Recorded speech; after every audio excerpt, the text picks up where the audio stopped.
সামনেই কাকার বিয়ে, তো সেই জন্য কাকা বলছিল একটা বক্স খাট কিনবে। তো আমরা বললাম চল তাহলে 58 গেটে যাই। আর আমাদের বাড়ি থেকে 58 গেট যেতে কিন্তু 40 থেকে 45 মিনিট লাগে।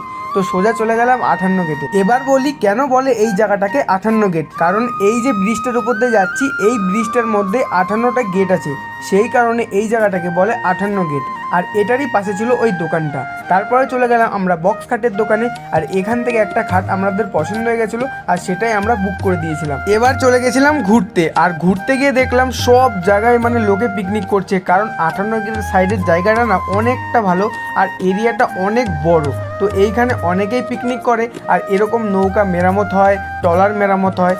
তো আমি আরও সামনে গেলাম, নদীটার সামনে গিয়ে দেখলাম নদীর জলটা কিন্তু অনেক পরিষ্কার। তাই দেখে আমার হয়ে গেছে, আমি বললাম চল তাহলে এবার চান করি, আর ভালো লাগছে না। তারপরে ওরা বললো চল তাহলে সাইডে যাই, আরও যেখানে জলটা স্থির থাকবে, যেখানে চান করে মজা পাওয়া যাবে, কারণ এরকম পুরো ডাইরেক্ট তো আর চান করা যায় না। তো তারপরে আমরা এই জায়গাটায় চলে এসেছি, আর এখন আমরা করব চান, তারপরে যাব বাড়ি। আর তোমাদের সঙ্গে দেখা হচ্ছে নেক্সট ভিডিওতে। Bye bye.